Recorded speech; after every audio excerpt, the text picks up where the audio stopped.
Yeah, baby, you know what time it is. Now let's get it started. Are you kidding me? Unreal! While our HBCUs are mostly known for academic rigor, community, they also know how to turn up. Does he have it? Yes, he does!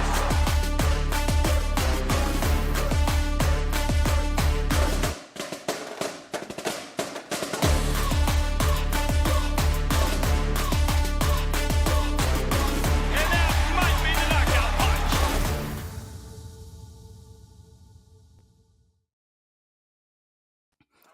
All right, y'all. Greetings and salutations. Another episode of Fangs up here, and I got a question. Like, we kind of heard, and we've heard about how important defense is. I'm not even going to kind of go through all the sports because right now, baseball, last I checked, wasn't looking good. Was not looking good at all. So the baseball team right now losing. And I was at the BCU game, game one. I'm not gonna lie. I was supposed to come back for game two. Yeah, I didn't make it. I was watching the funeral. Yeah, that thing was long. But in all due respect, great man. So but is defense enough? Like, not trying to bring in my inner Cisco. If you're a fan of that Cisco album, one of my favorite songs was when he was just bellowing and singing, "Is love enough?" And I promise you definitely not gonna get out of me today. I'm not. You can hear it. We're not there today. I two-step and shoe up. I don't lead sing. I'm definitely Otis, not David Ruffin. But we kind of see that defense we hear wins championships. Is that really the case? I got questions. So we saw the baseball game this weekend.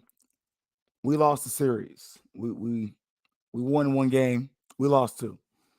And I'll be honest with y'all, I was fine with that. Like, Cookman's a good team. We could have done better. But your first time playing your rivals and good rivals, good competition. I could let it slide, especially because that first game, look, y'all saw the video. That walk-off home run was sweet. It wasn't really a walk-off because after the home run, we do steal. We get extra base. We tag up pretty much. Yeah, that was sweet, and it was nice to be there. That was my first time at the Daytona Baseball Park, and I'll be honest with y'all, that place old. It looks nicer than what it really is, and it kind of makes you just sit there and say, like, we do a lot of complaining about more Kittles. It's better than more Kittles, but not by a lot. Their best thing is the seating, and they sell liquor at the concession stand. So it's a minor league field though. Like, the field is nice. You definitely see where we need to make some upgrades, but is a good defense enough? Because I'm seeing personally with FAMU baseball, nah, we're giving up some points sometimes at the wrong time, and maybe the pitching does need to improve. I'm not gonna argue with anybody who's gonna make that statement because your first tier pitchers, they're solid. Now, is there a drop off between them and the next guys? Potentially. But one thing we got some offense. We ain't no problem waking up them bats. Now, once we get down by a few runs, I think we kind of press a little bit, try to rush ourselves. But just being honest, we got some pretty good bats. It's a nice pop. Like, this is a better team than we had last year from the plate. I think if you had a little bit of that pitching from last year, you might be a little happier. But we got some nice guys. I don't know about some of the other games, but that first game, yeah, it was there. It was there. We won.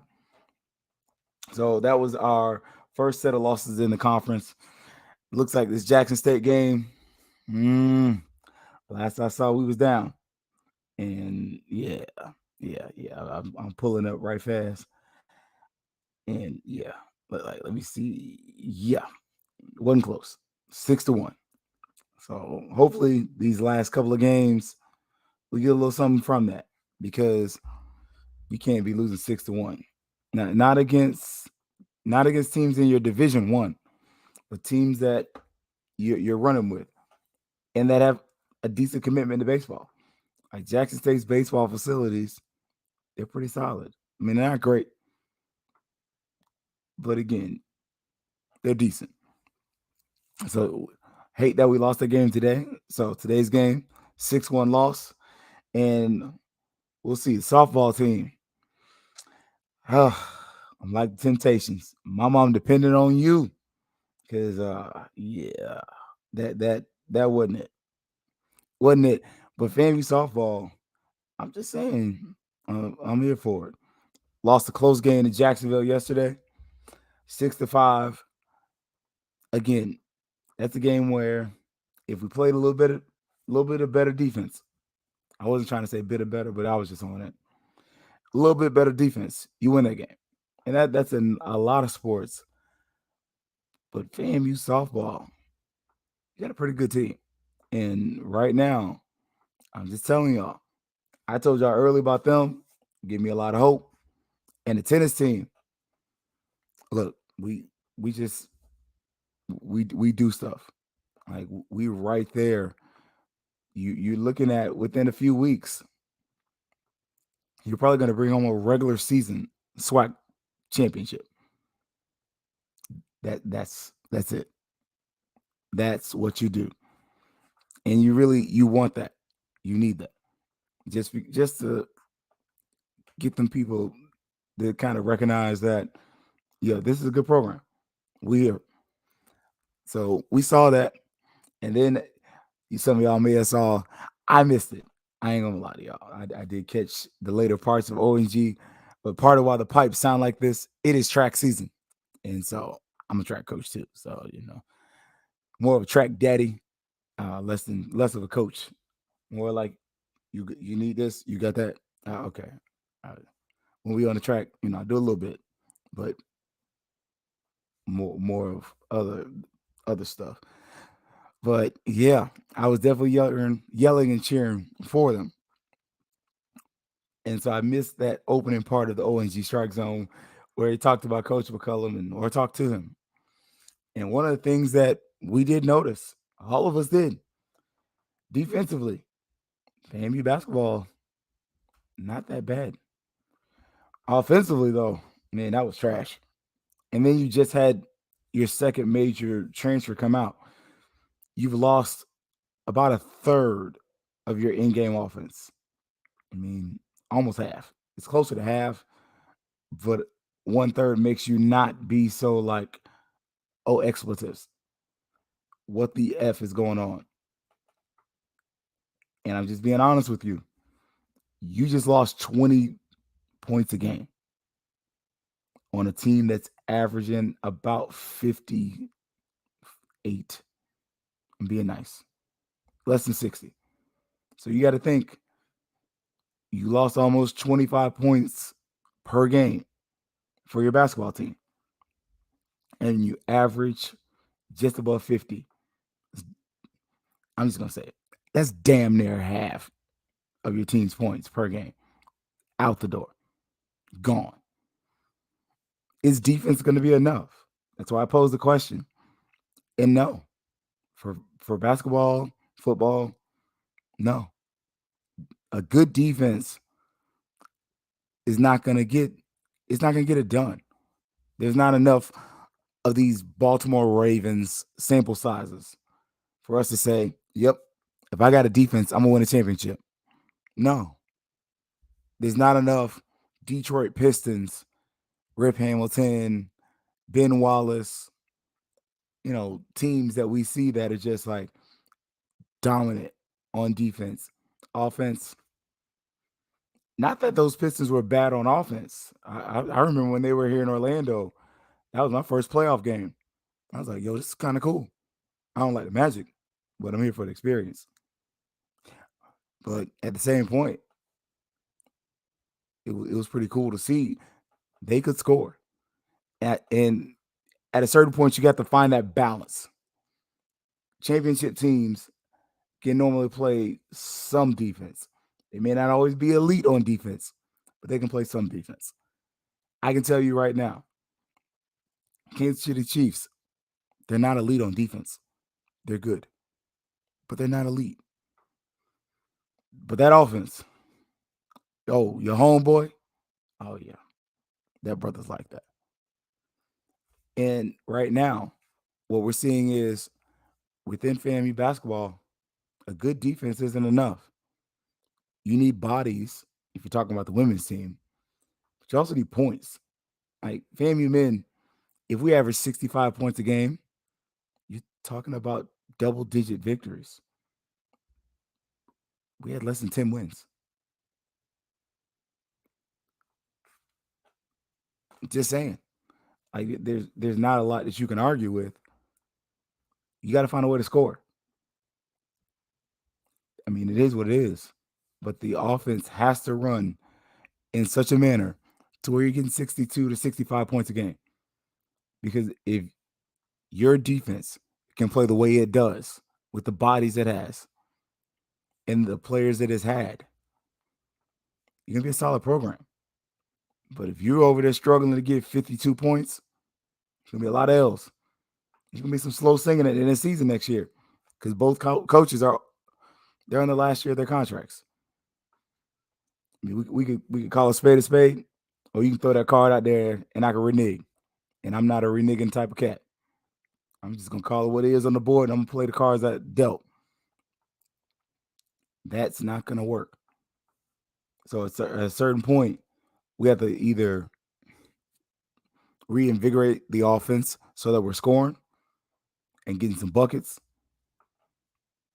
or you're just going to have a shutdown defense. And you're not going to do that. I mean, the defense is good. It's really good.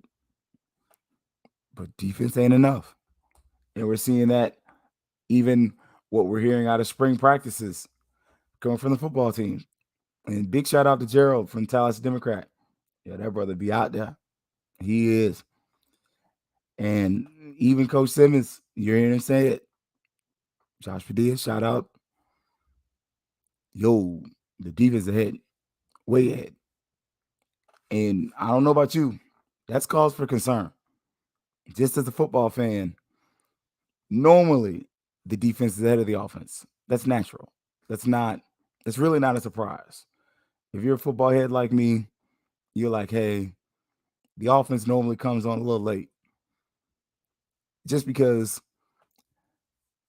a few reasons. One, the defense kind of starts picking up on your tendencies.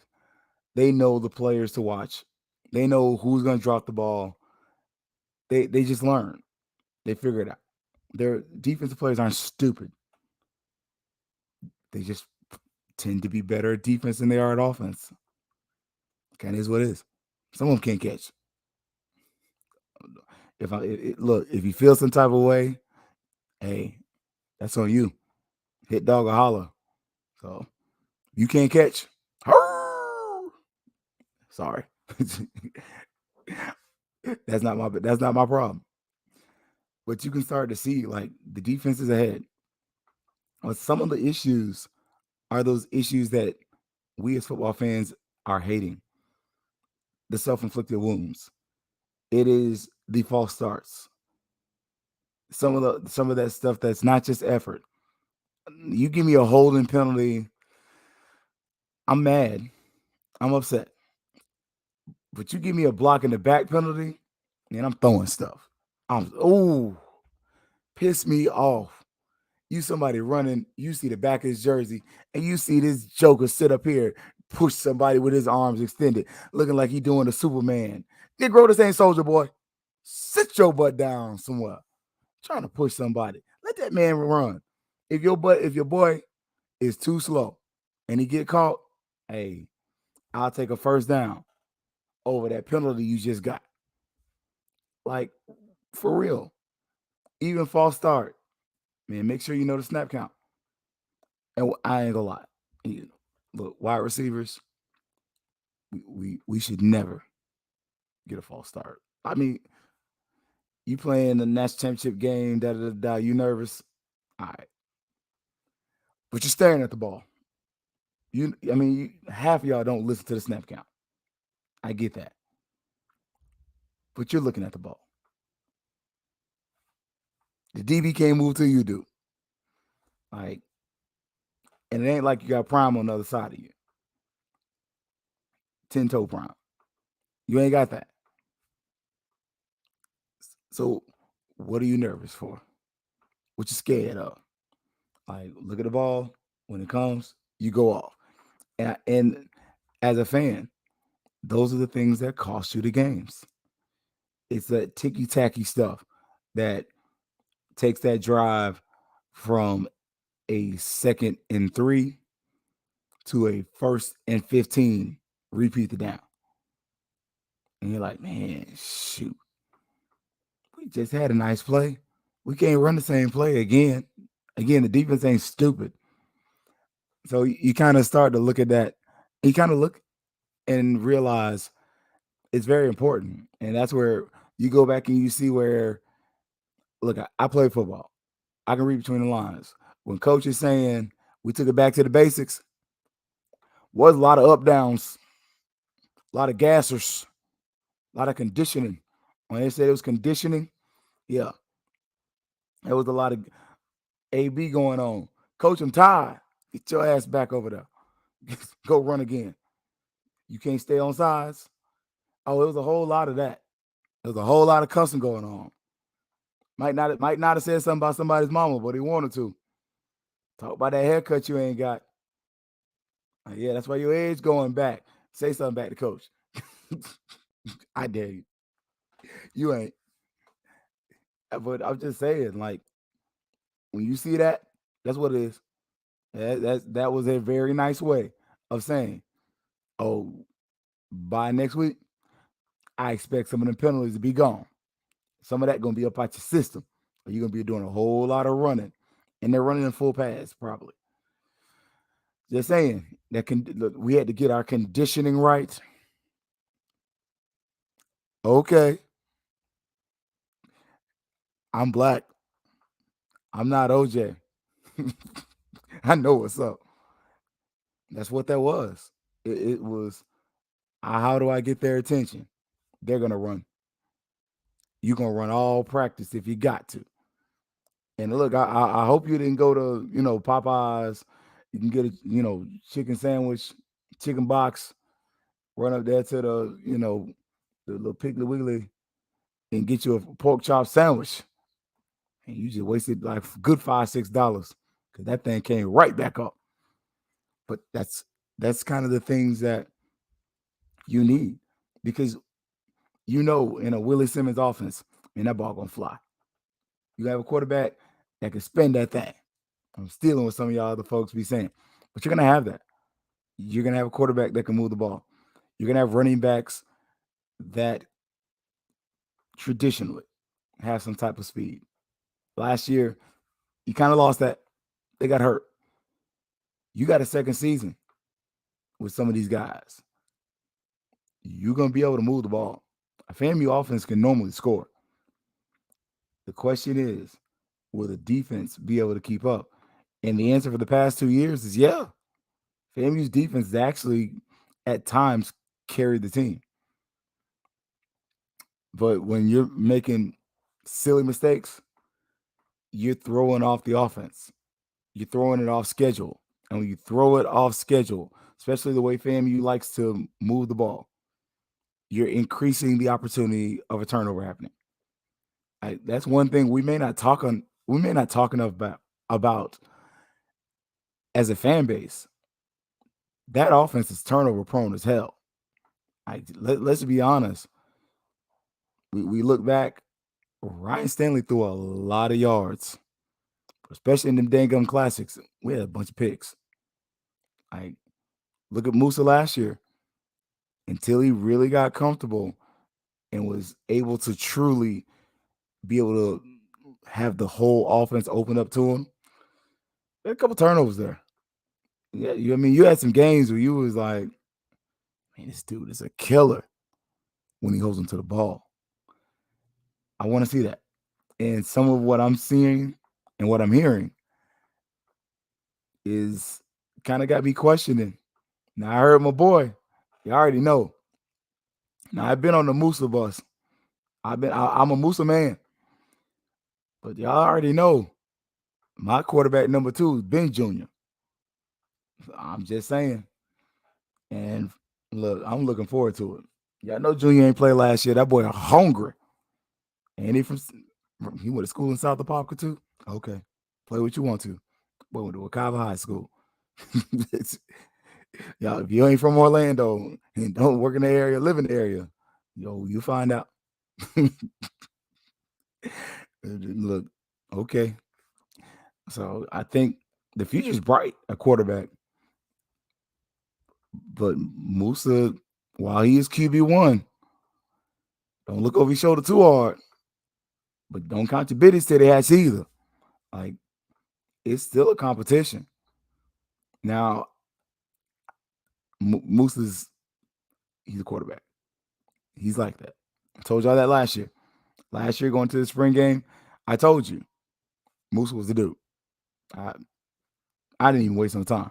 I didn't play with you. I was straight up with you. That's your guy. I'm gonna say it again this year.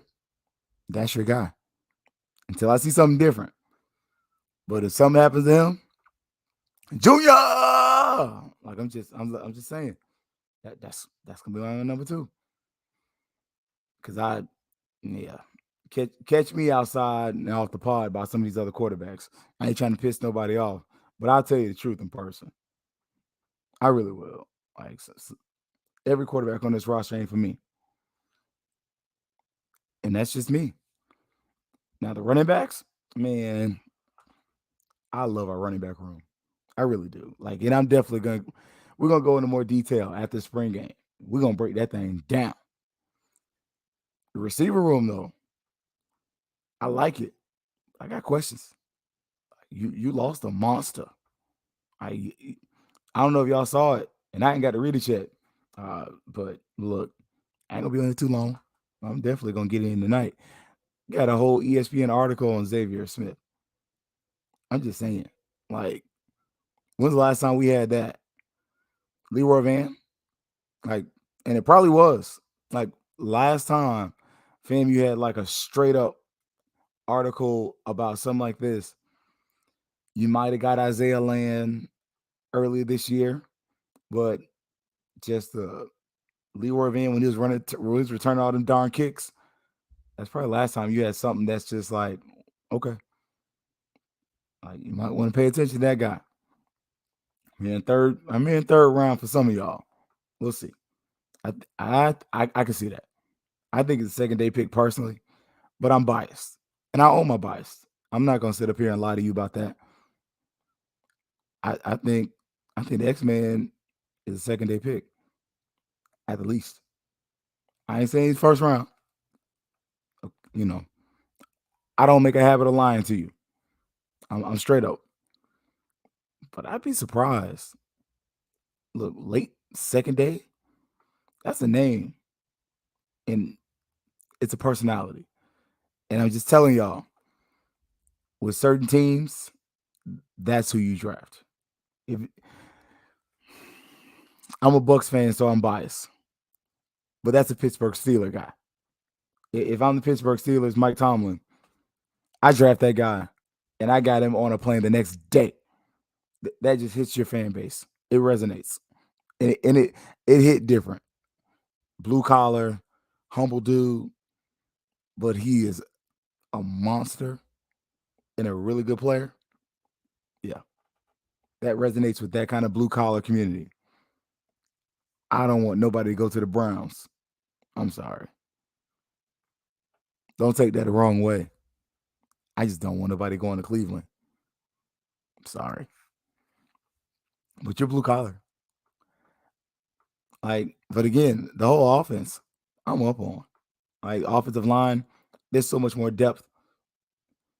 Last year, you had a skeleton crew by the first game. Honestly, after that UNC game, going into the UNC game, skeleton crew. After we were playing Jackson State, and it was like whack-a-mole on the line. This guy plays here, that guy. You just figuring it out. I don't think you do it this year. You got some guys with some experience. You got TJ Demas. Yo, TJ got some quality snaps at multiple positions. I'm just telling y'all. That's a dude you might get an NIL deal for quick. I'm just saying. True freshman started multiple positions. Gonna be a sophomore. Probably gonna start. Probably a guard. Don't be surprised if he plays center though. I'm just saying. If he can stay in that weight room, yeah. That D line though, look, y'all over there looking like Isaiah Land, and I'm just telling y'all, man, I think the D line looks better this year, and then part of it is because you don't have that hyper focus on one guy. Let's just be honest, man. There were times last year, Isaiah Land, he was disappearing, and it wasn't his fault. The brothers getting doubled and triple teams are moving the ball and running directly at him, and you're like, it's gonna be a long day for Isaiah. It's gonna be a day. And he did damage. He missed the first game, and he still put up good numbers. Teams are purposely running their offense to stop you. General Hunt was still there. FAMU's D-line. I'm just telling y'all. I'm kind of up on that. And I told y'all about that linebacker room. I told y'all about that boy last year. I told y'all about that. I said, that dude's a safety, like a linebacker. Now, all of a sudden, you got Isaiah Major. Man. FAMU's linebacker room. Yeah. It's going to be some fun. I'm just going to ask this one thing. Don't knock nobody out of the spring game. Say that for the Jackson State game. That first game, yeah. That's when, hit up Josh, let him know, hey, we want to do a little special thing, a little homage to ESPN. had a voice on cue. Look, I'll even do it for you. That dude got jacked up. Hey, I'm here for it. Okay. Just don't get a targeting penalty. But man, that tie y'all gonna be, ooh. Yeah. It's gonna be some thunder, all right. It's gonna be some thunder. I'm just saying. Now the secondary, I'm telling y'all, this is a better team than last year. I said this last year, that last year's team was probably the best team that Willie Simmons has had. This team's better. That's stupid. Your only drop off is probably receiver. That's a lot. I mean, that's a loss. You lost a dude at defensive end. You lost a dude. Straight up. Isaiah Lane's like that. Outside of that, I see a lot of upgrades. I'm telling y'all, if Joy Moore's 225, I move him up to the line. I don't have him playing DN, but I'm blitzing him. And I ain't gonna even front. I throw his butt on that line every once in a while, just so I can play with your mind. Is he gonna drop off in coverage? Because every once in a while, I'm gonna drop him in coverage because it's a natural safety. So coverage is not really a problem. But then he's a linebacker now. And he's probably kept a lot of that speed. That's not what you want. Like, I really think, and this is something I hope for this year, man, open up the bag. Because we know defense isn't enough to win. But we know when FAMU's defense is cooking, yeah, no, you're not winning. When FAMU's defense is on, the offense has been trash and we still won games. See the Alabama State game. The defense literally won us the game. Like your favorite Kappa, Kendall Bowler, won by returning that missed field goal. It was a walk-off home run. The Rattlers head back to Tallahassee off the strength of that defense. Look at the Florida Classic. Not this one last year. The year before. Kendall Bowler, Zeno Hunt. Without that defense, do you win that game? Probably. But still, that defense shined in a way that the offense didn't.